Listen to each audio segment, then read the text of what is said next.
want to say that I'm now asking you in the University of Limerick on this day, April 14th, to please welcome on the stage the President of the University of Limerick, Professor Don Barry, the founder of Children in Crossfire, Richard Moore, and I hope you will give a resounding Céad Míle Fáilte to His Holiness the 14th Dalai Lama. Thank you.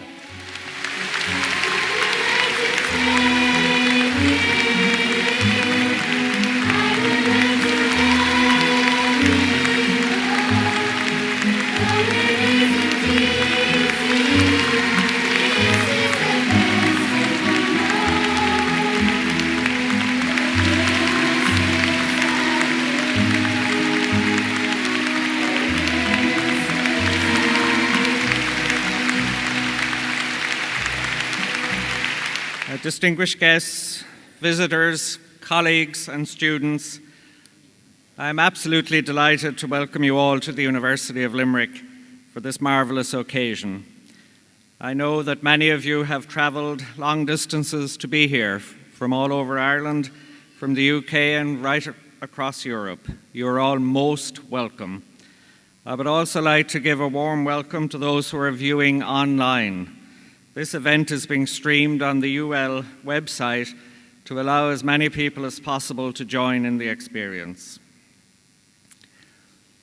We are honoured and privileged to have with us today His Holiness the 14th Dalai Lama.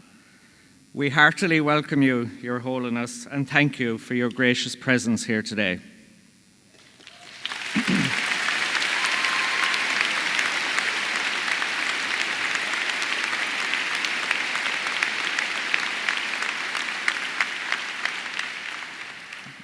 His Holiness is respected around the world as a truly inspirational spiritual teacher whose energy, compassion, and wisdom touch everyone he meets.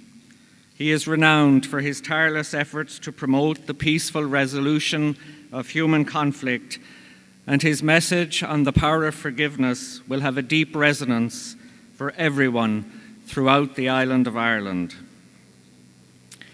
I think I should explain that the scarf I was wearing was placed around my neck by His Holiness as a symbol of the blessings he brings to us all today.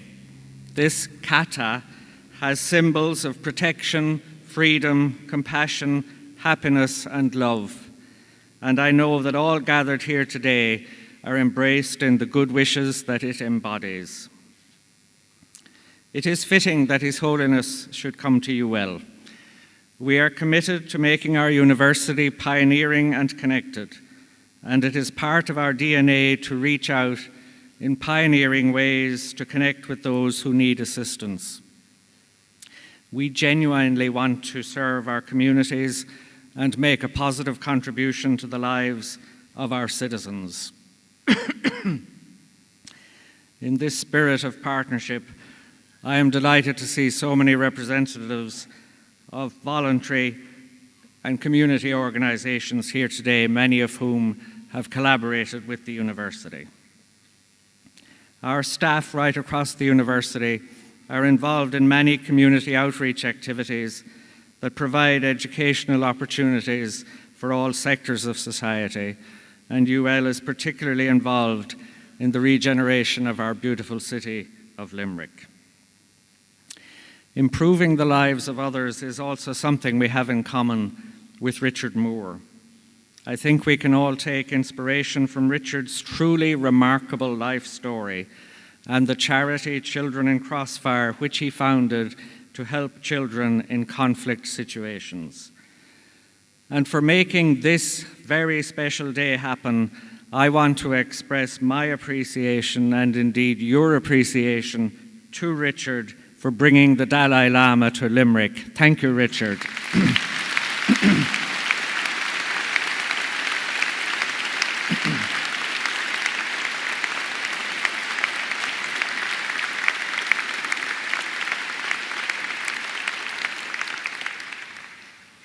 And finally, I would like to thank the many teams of staff, students, performers, and external partners who worked so hard to make today's event come to fruition in such a wonderful way. Ladies and gentlemen, I will conclude by expressing, on your behalf, our gratitude to His Holiness for coming to be with us here in Limerick today. It is an understatement to say that we live in troubled times. However, I feel sure that the wisdom and insights we receive from His Holiness's address will serve us well in the challenges that we will face together. Go raibh míle maith agaibh go léir.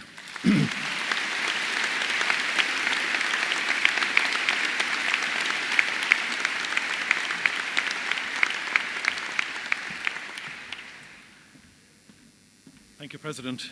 And now we will hand over to Richard Moore, who will introduce His Holiness the Dalai Lama. Richard. Thank you.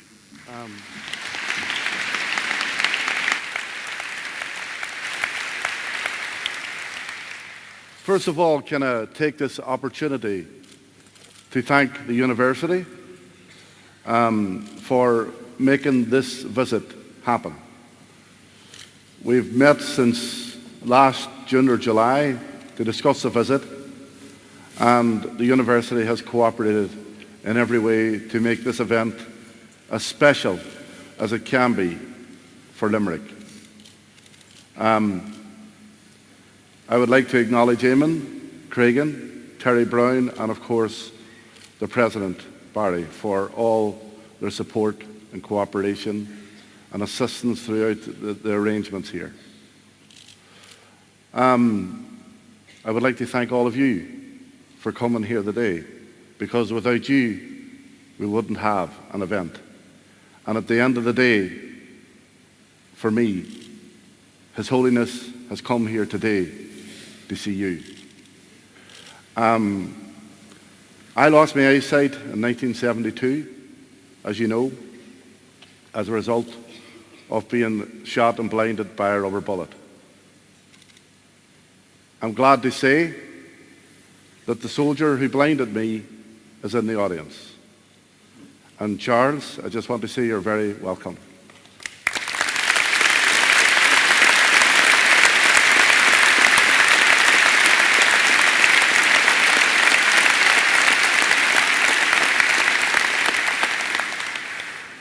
So Charles and I have built up a good friendship with His Holiness over the last while. But that person just in front of us, yeah. Yeah.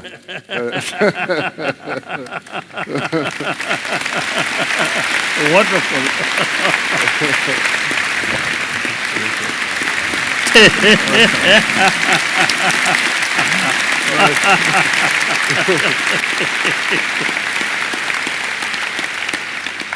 And I have to say, when I told Eamon Cregan that Charles was coming, he said, "Is he coming to polish the job off?" So I get no sympathy at this university. But, you know, there are many things in my life that have helped me deal with blindness and helped me cope with blindness and deal with losing my sight in such a traumatic way. I always say that if it wasn't for the fact that I come from a good family, a good community, and despite the poverty and the difficulties that existed then, I still had choices and opportunities available to me. The fourth thing about me was the fact that I never felt any anger or any bitterness about what happened. And if you think about anger and bitterness, it wouldn't have affected anybody, only me. I first met His Holiness in 2000 when he came to Derry. And when he spoke, for me, His Holiness's message on forgiveness articulated exactly how I felt. And when we sat together afterwards, His Holiness helped me with my dinner. He poured out my drink, he handed me my knife and fork, and I was totally humbled by this world leader who had so much humility and compassion. And from then on, I've fallen in love with this man. And I openly admit that.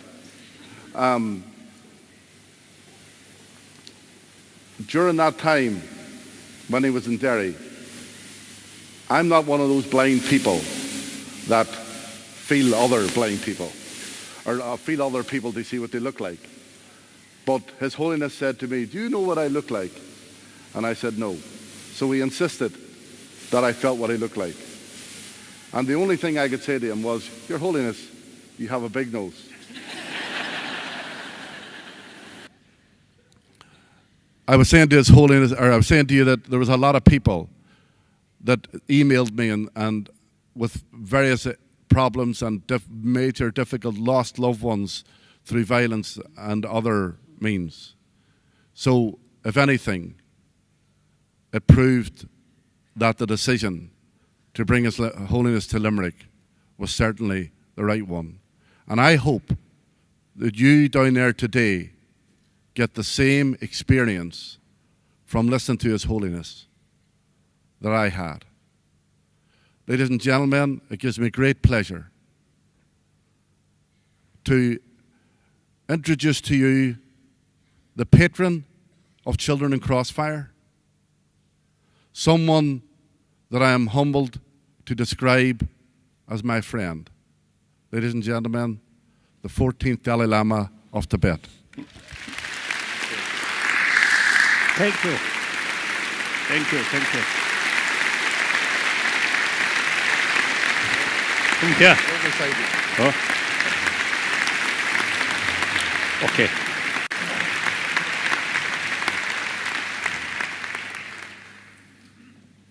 I think as a sign of respect, I will stand. And also so I can see more faces.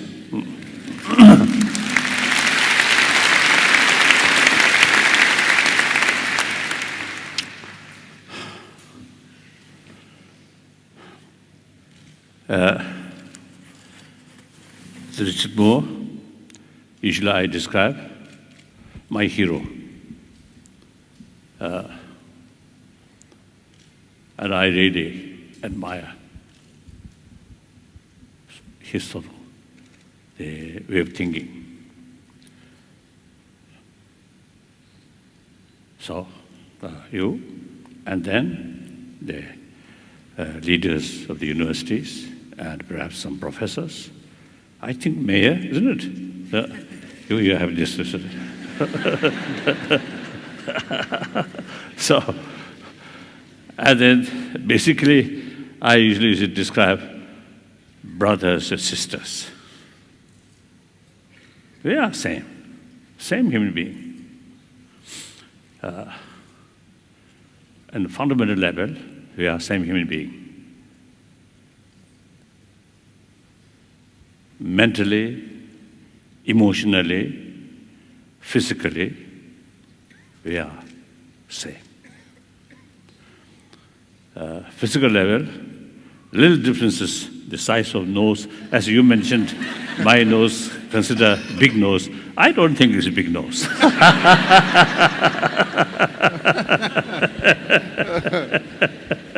will check.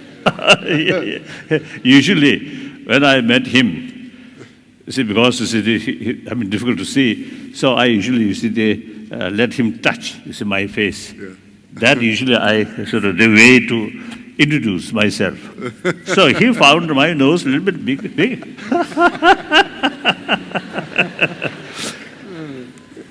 So that is very important. We must recognize each other as a human being. No differences. Then secondary level, yes, different faith, different color, different nationality. That's a secondary.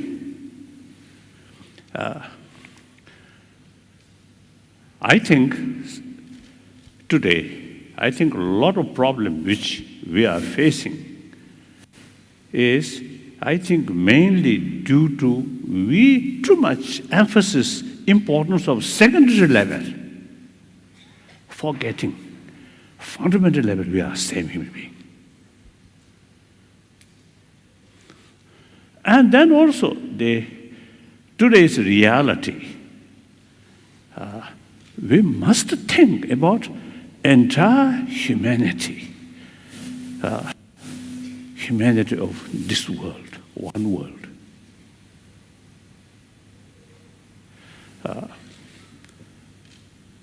I think when we're facing some problems, if we carry dealing these problems with a sense we are same human being, my interest related with their interest related to my interest. I always consider I am just one of the nearly now 7 billion human beings. I am part of the humanity. So for my own sort of happy future, entirely depend on the rest of the humanity. No matter one single person, powerful or very rich, still part of the humanity. If the humanity happy, peaceful, more compassionate, and everybody get the benefit.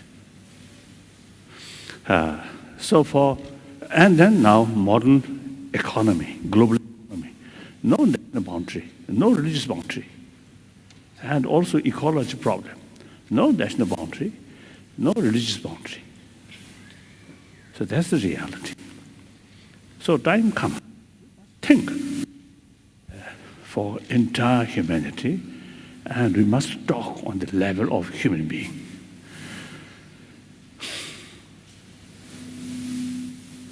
So do you see, I think, through my expression, you may, some extent, you may read, is my sort of mind, right? Yes. My mind. Now, for example, everybody have the feeling of self, I. But nobody pinpoint what that I. Nobody knows, right? Nobody knows. It's 1,000 years, different sort of tradition, different explanation about self, but still not very clear. But in any way, it's everyone have the feeling of self, feeling of I. And with that, feeling of pains and pleasure. And through that way, by nature, everyone wants happiness, pleasure, joyfulness. Even an animal. Same feeling, same sort of desire. And since it's experience of pain, we do not want. So we want to overcome pains, problems. And that's the basis of our concept of human right. Because by nature, we have that kind of desire. So everyone have the right to overcome problem, overcome suffering. Now here I think, on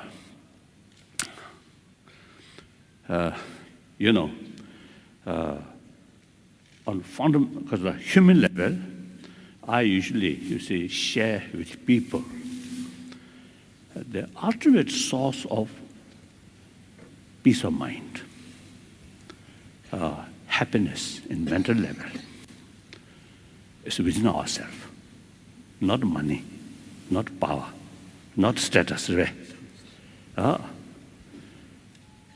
Some of my friends, maybe billionaire, very rich, but as a person, very unhappy person. The plenty of money fail to bring inner peace.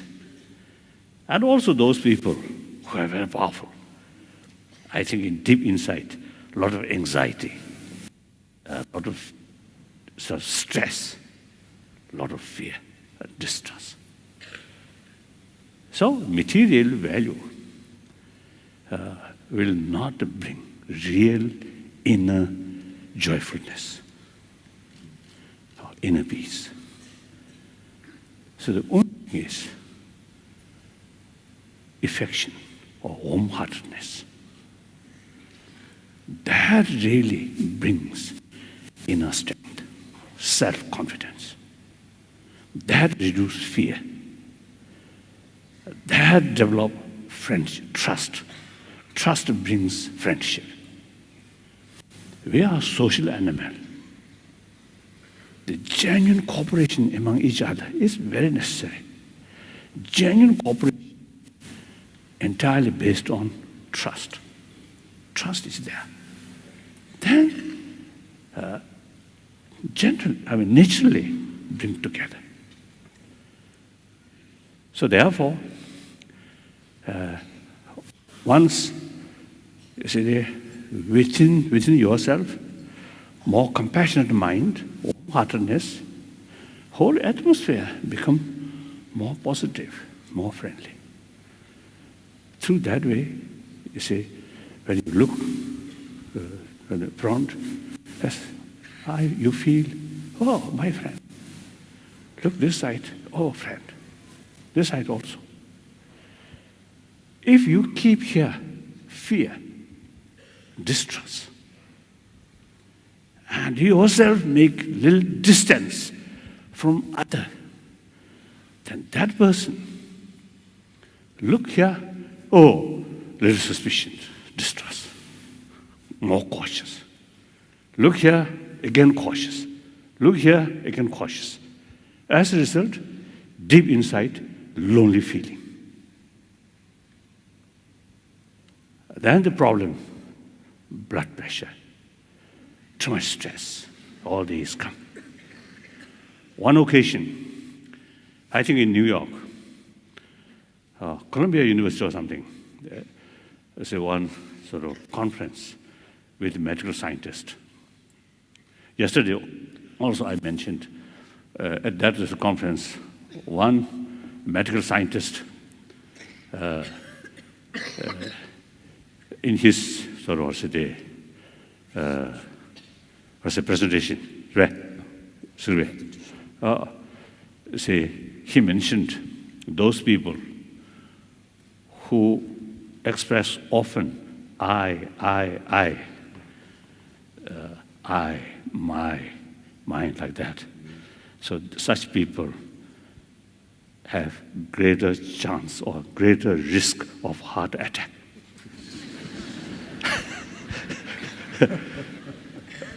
He didn't explain why, but I felt it is quite true, as I mentioned earlier. Deep inside, fear, distrust, and you yourself always remain a little distance from the rest of the human brothers, sisters. That brings loneliness. And then difficult to communicate with other human beings. After all, you are a social animal. You are part of the community. You have to deal with them. But the very very factor which your interest or your future depend, because of your own inner weakness, you yourself isolate from them. How can that person be a happy person? So more worry, more stress. Sometimes I describe the too much self-centered attitude, too much selfish, close our inner door. Through that way, difficult to communicate with other fellow human beings. Once develop more sort of sense of concern of well-being of other brothers, sisters, then inner door automatically open. And very easy to communicate with other people. Irrespective whether believer or non-believer, these quality or potential from birth we already have. I think firstly, here, perhaps a few thousand people here, everybody come from our mother. So sometimes in India, some sort of stories, some very great person or some saint, you see, born from lotus. So sometimes I jokingly telling people, so such people may have more compassionate attitude towards lotus rather than human being. But anyway, and fortunately, we born from our mother. So as soon as we born, biological factor. Both sides, mother side and child side, some kind of immense sort of feeling of closeness, trust. So from mother side, because of that strong emotion of loving kindness or affection, brought energy from mother in order to protect or in order to care, in order to take care of a child. That's a biological factor, not come from religion, religious faith. Look, animal, no religion, no constitution, no police force. But biological factor, the mother, like you say, cat or dog or bird, biologically, you see, they have tremendous sort of affection, sense of concern of their offspring. So biologically, we equipped that kind of sort of affection. So any person or any animal who sort of appreciate others' affection, that also have the potential to show affection to others. So that's by nature like that. Then, furthermore, some scientists, too much anger, too much fear, constantly sort of experience that actually eating our immune system. More compassionate mind, very helpful to sustain our immune system. So that shows, because we born through that way, we grown up under others' tremendous affection, care. So therefore, in our blood, some kind of the affection, seed of affection already there. So, a more compassionate mind, our physical element goes very well. Irritative mind not go well with body component. Right? So, we can say basic human nature is more positive, more compassionate. And after all, we are social animal. Even other animals, those kind of social animals, they also have limited altruism because that need for survival. So then we, human beings, because of this intelligence, altruistic mind can extend, can increase, can expand. The compassion, which come from biological factor, that as a seed. Then using our human intelligence, the thinking or the investigation, the pros and cons are there, pros and cons. Then you get conviction, you get awareness. The warm-heartedness is so important. And for the society, for the family, for individual. Individual also, you see, the more compassionate mind, the individual get best result. Sometimes I joke, half joke, half truth. When I passing through some street, my usual sort of way, I always smile. So sometimes, you see, the people who are a little bit reserved people, and especially, you see, some young girls, when I smile, I think they get some suspicion. Instead of sort of happiness, you see, they look rather, oh, why? This person is smiling at me, that kind of attitude. So that means So, smile, showing other, asking him, brother, sister, I feel happy. But that, my sort of compassionate attitude, not necessarily brings some happiness to other. That brings more suspicion, more worry. So, as a result of practice of compassion, the first beneficial benefit go to oneself. So I want to make clear this. Sometimes people feel, oh, practice of compassion is something good, something nice to other, but not necessarily to oneself. That's a totally mistake. So therefore, from our birth, see, we already equipped. You see this, let's say, this potential. Oh, yes. As a seed of this, you see, biological factor of affection, as a seed, then use human intelligence. That can increase. So there are two levels. One level of quite hot here.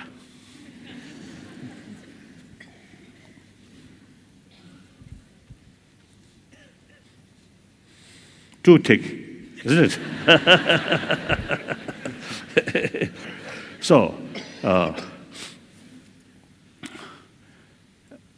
So one, the level of affection or compassion, mainly biological factor. That's very limited and also oriented about others' attitude.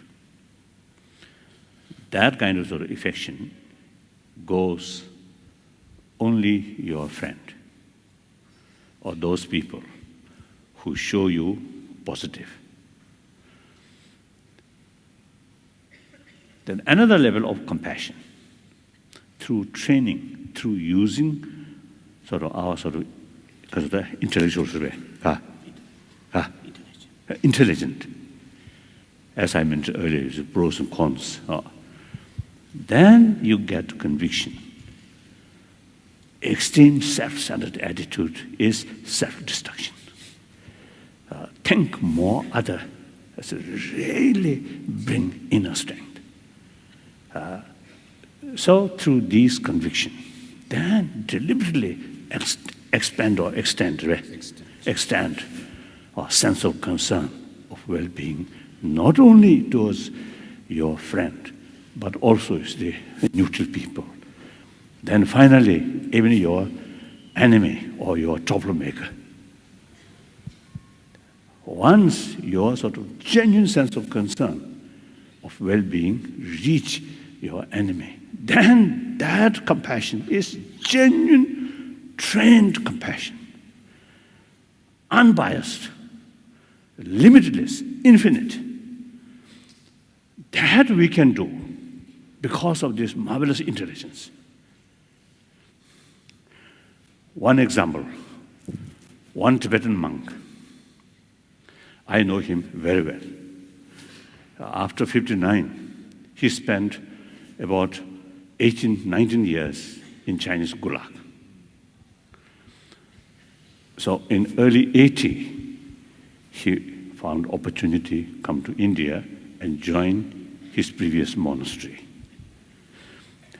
I know him very well. So I just used to talk about his sort of experience during those 18, 19 years. And he told me, during that period, few occasions he faced some danger. I thought danger on his life, maybe. I asked him, what kind of danger? He told me, danger of forgetting compassion or losing compassion towards the perpetrators. Perpetrators. Also those Chinese who guard or something like that. So as a result, such person really, you see, practice infinite compassionate sort of value of compassion. Result, that person mentally very peaceful, very calm.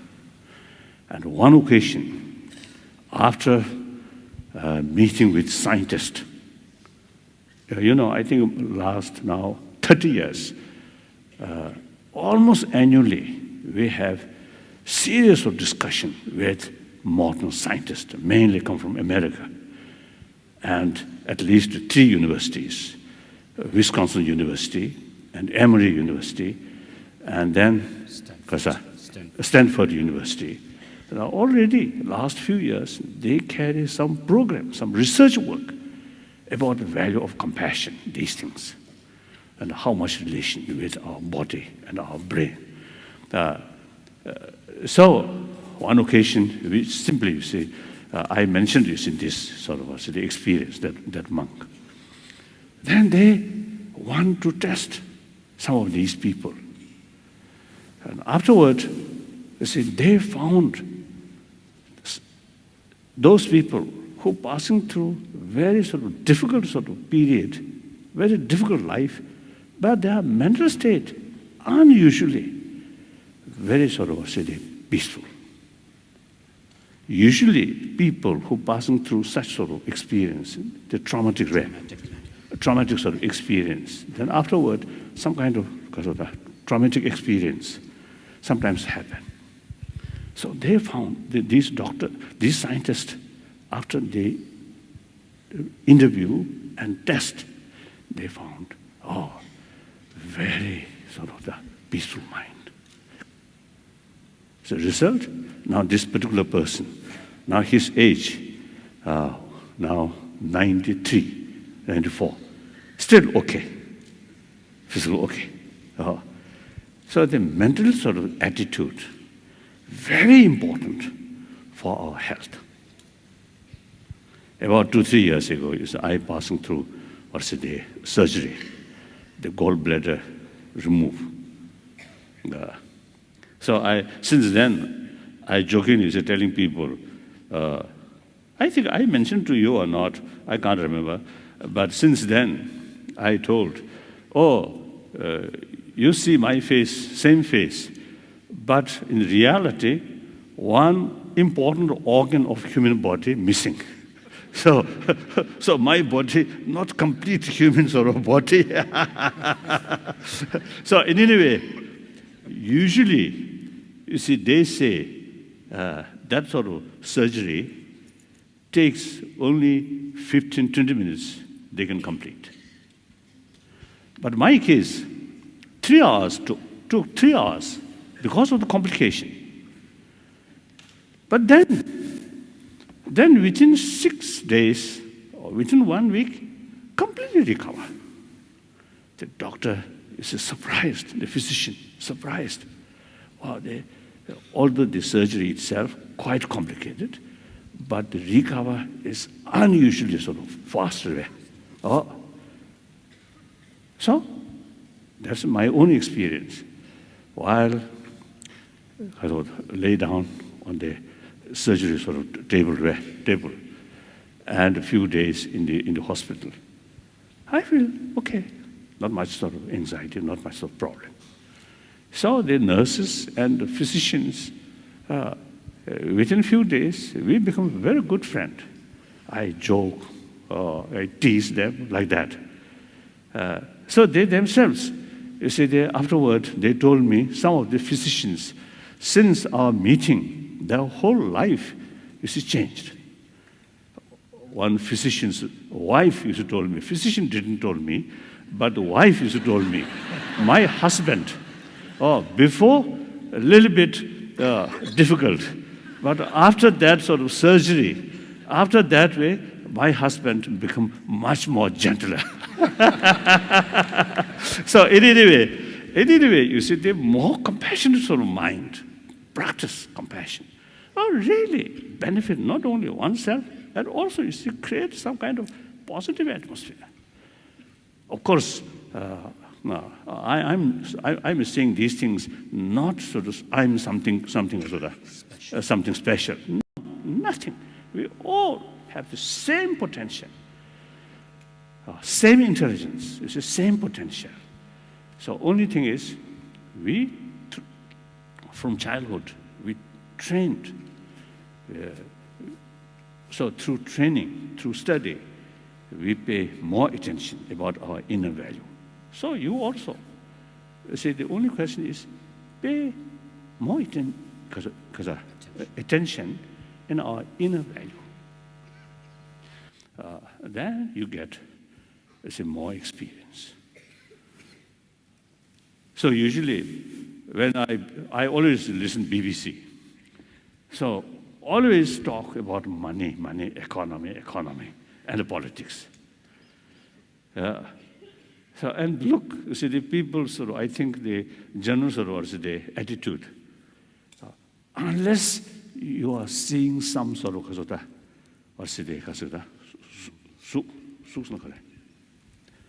unless it's something you can see or listen some music, without these things, seems to see some people really feel boring.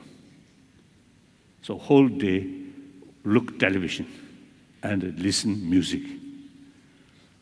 This, I feel, one indication we are lacking experience, inner value, or looking inward.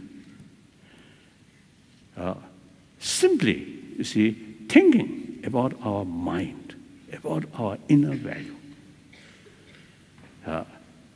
And through that way, gain more self-confidence, inner sort of peace.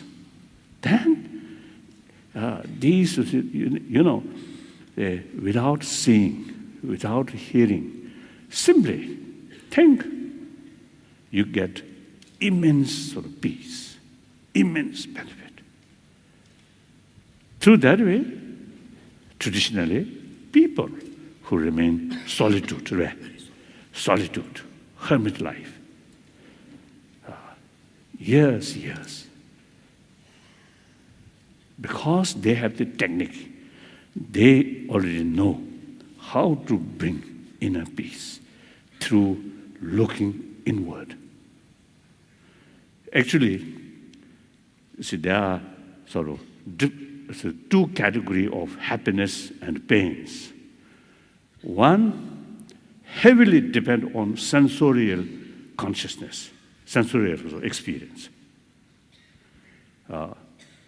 Seeing some nice thing, hearing some nice thing, and that brings some inner satisfaction. That kind of satisfaction entirely depends on external means, external things. Now, another level of pains and satisfaction does not depend on sensorial, experience. Now, for example, some memory about past sort of experience, feel sort of joyfulness or pain. That's mental level. So these two, mental level experience and physical, the sensorial level experience. The sensorial level, the mental level is more superior.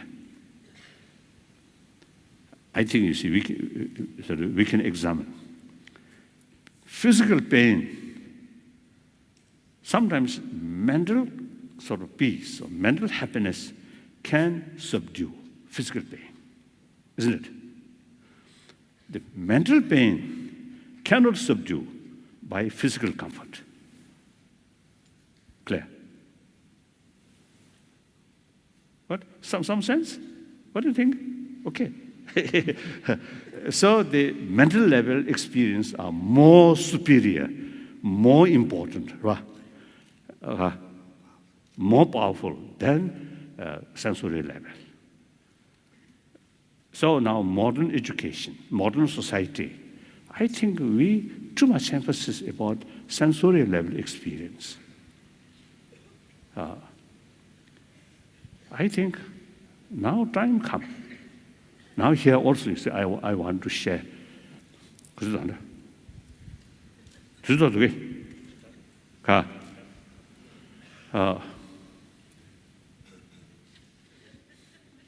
don't know.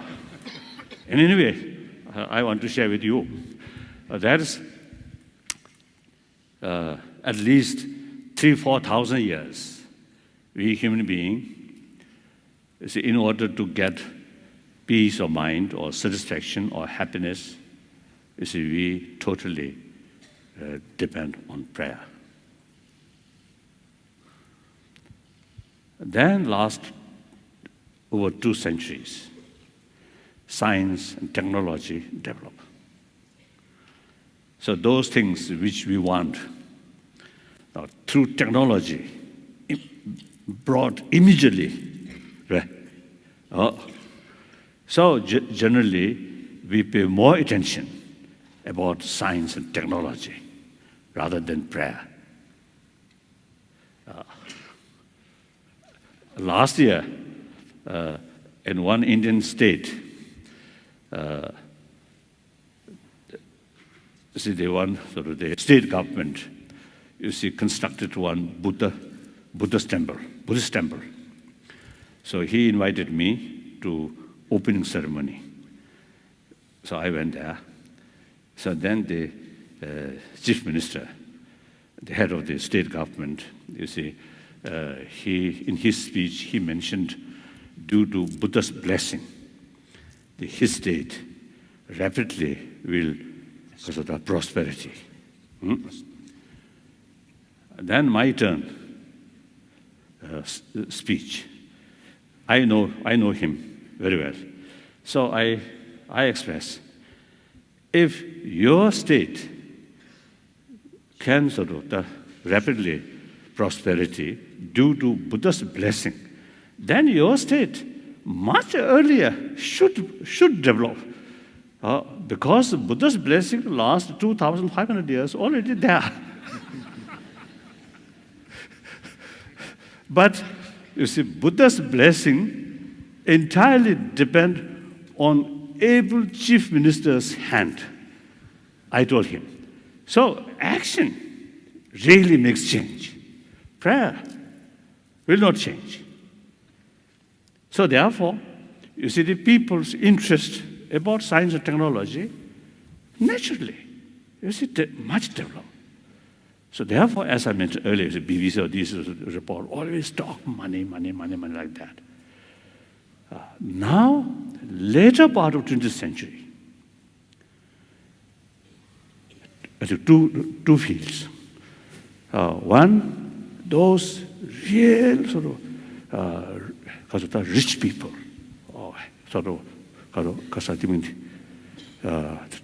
society, material, affluent material society. Now they begin to feel material value alone not sufficient, something lacking.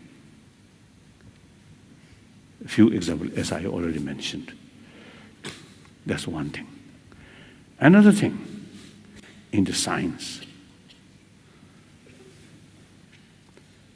the knowledge or research work about neuron or the brain really reach very deep and very sophisticated.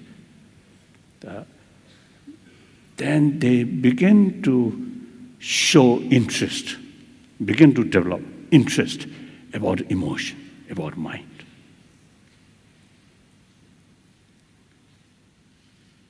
So, we human beings, not only this body, but there is emotion.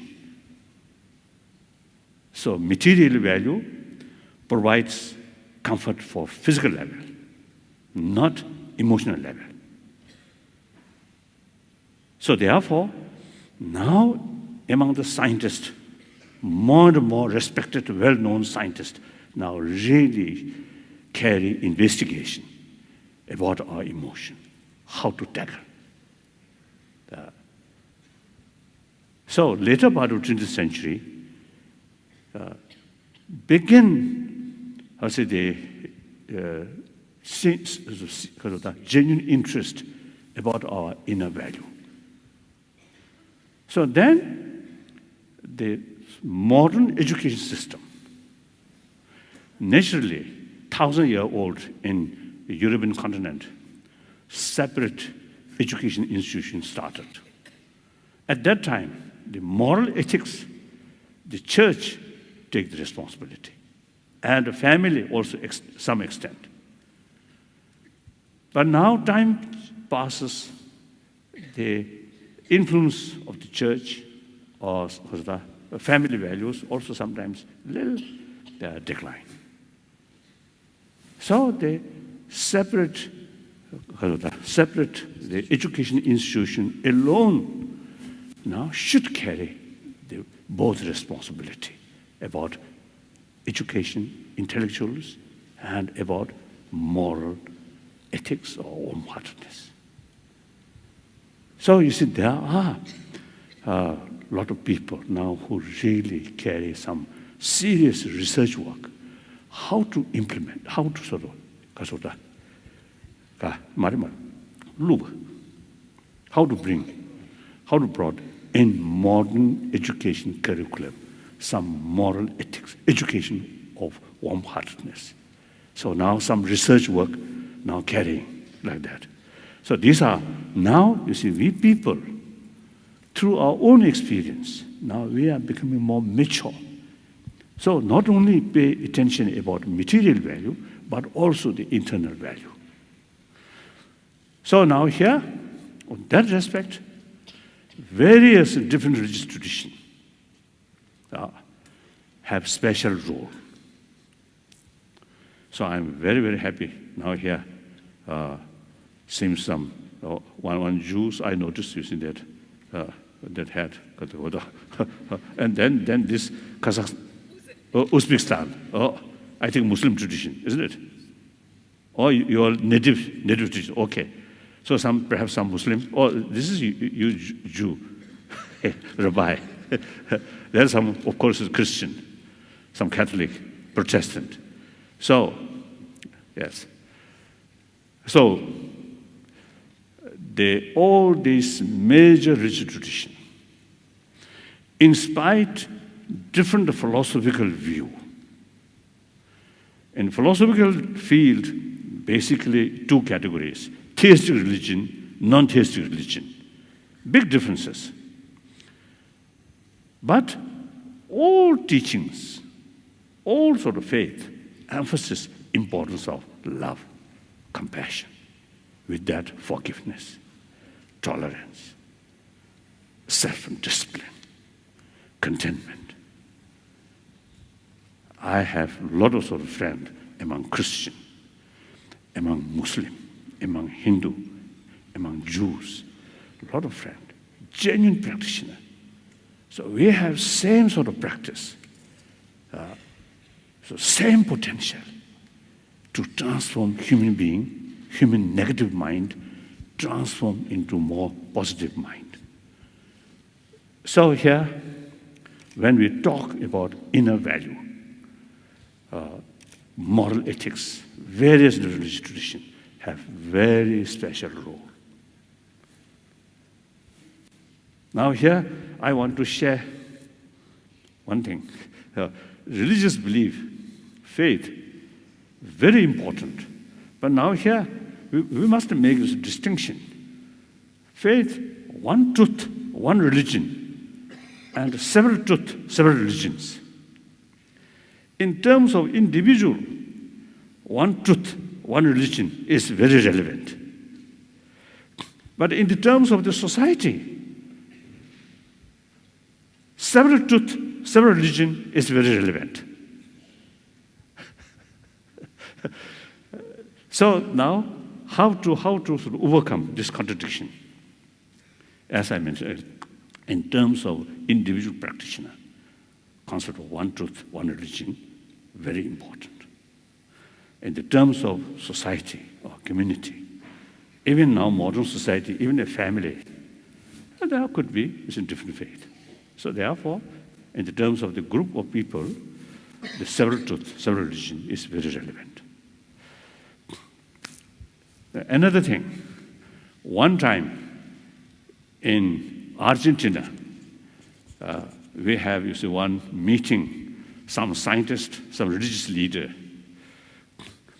The one scientist, one physicist, you see, he mentioned, he is a physicist, but he should not develop attachment towards his own scientific field. I think that's very great. I'm Buddhist, but I should not develop attachment towards Buddhism. Because once I develop attachment, that's one kind of emotion that, you see, if you too much attachment towards your own faith, then your mind becomes biased. Then you can't see the value of other tradition. You must be faithful towards your own tradition, but you should have open mind about other tradition. You should look at other tradition openly, objectively. Then you can see the value. So this, I think, nowadays, in the name of religion, sometimes in divisions, even sometimes conflict happen. So that's not because something wrong about the religion, but because the practitioner, the follower of religion, they themselves too much sort of because of the attachment, right? Like that. That I think important. So in any way, religious harmony, my lifelong commitment. I'm very happy. You see, different spiritual brothers, sisters now here. See, we inspired a different philosophy, different tradition. We all same practitioner about warm-heartedness. So please carry more sort of effective role regarding promotion of inner value. And at the same time, I think nearly 7 billion human beings, entire human being, I think it's very difficult to become a religious believer. That also fact. I think Ireland, Irish people, majority, of course, they, I think, follow Catholicism, isn't it? Yeah. Catholic follow, majority. But there are also, you see, could be non-believer, I think. So, to those believers, if you follow your own religion sincerely, sincerely and seriously, all have same potential to provide you inner peace.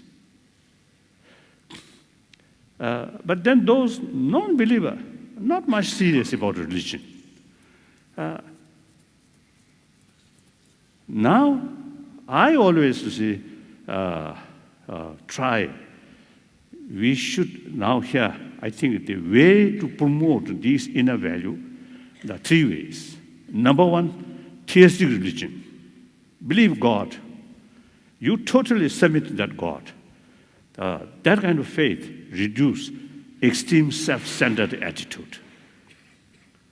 Very useful. And like my friend, my hero, so your family, your mother, very religious-minded. Yes. Yeah. And taking sort of very, very affectionate sort of attitude towards her son. As a result, the son developed that same potential more alive. So when you face the tragedy, you can handle that tragedy more positive way. So look on his face, very peaceful. No sign of irritation, no sign of anger, no. Nice wife, 2 beautiful daughters, sometimes I jokingly, I tease him. You cannot see the beautiful faces of your wife and two daughters. But I can enjoy their beautiful face. Sometimes I tease him like that. So in any way, as a sort of result of the more sort of familiar about this inner value, this serious sort of tragedy not disturb much in inner sort of inner world. Result, he carry happy life, and not only he himself just look after he himself, but also you see they engage some work for other for those for children. So wonderful, wonderful. When you first introduce the person who shot you, now here, really, genuine sort of some kind of spirit of brother to brothers, I really admire. Little bit surprised. All this not due to money, not due to power, but due to inner value. So these are living examples. So that much I want to. So I usually used to call first theistic religious way to promote this inner value. The second, non-theistic. That's Buddhism, Jainism, and another ancient Indian sort of tradition believe law of causality. That also one way to promote this inner value. Then there should be third one. That's I usually call secular way to promote. Here I must make clear, when I use the word secularism, does not mean disrespect all religions, but rather respect all religion. According to Indian sort of concept, secularism means respect all religions. No preference, this religion or that religion, equal. And then also, according to Indian sort of concept of secularism, also respect a non-believer. So, believe same human being and talk about basic human values. So that also, I think we should not ignore that. I think important. Otherwise, there are people who have no interest about religion, then they also no interest about practice of compassion. They felt these are religious matter. That's totally wrong. Whether you accept religion or not, it's up to individual business. But pay more attention about these inner values. This is your own interest. So sometimes I jokingly say telling people, we are biologically sort of what's today selfish person. Because of the selfish feeling, we survived.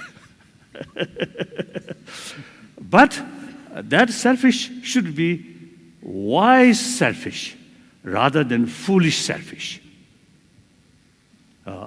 Taking care about others' well-being. That's the best way to achieve your own happiness, your own successful life. Out of selfish, only think you yourself, extreme self-centered attitude, you will face sugar problem, or blood pressure, or stress, and then eventually a heart attack. So finally, my two commitment, lifelong two commitment. One commitment is promotion of human values, that I already talked. And then second commitment is promotion of religious harmony. That also now here, I really appreciate you come here. Thank you very much. So So those points which I mentioned, if you feel some interest, then think more. And you yourself experiment and investigate. And then if you feel something, something worthwhile to think, then you carry these things in your daily life. If you feel these points which I mentioned is not much relevant to your life, then forget it, no problem. Thank you.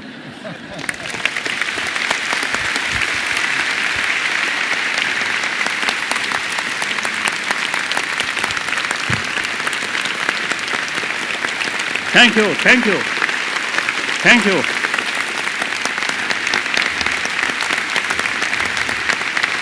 Thank you. We're privileged to have on stage the Irish Chamber Orchestra Youth Chorus. 30 children from Galvone National School, Maria King Presentation Primary School and St. Mary's Boys School. And they've been working with Kathleen Turner from the ICO to consider today's theme, and they've written a special song for His Holiness, which they will now perform.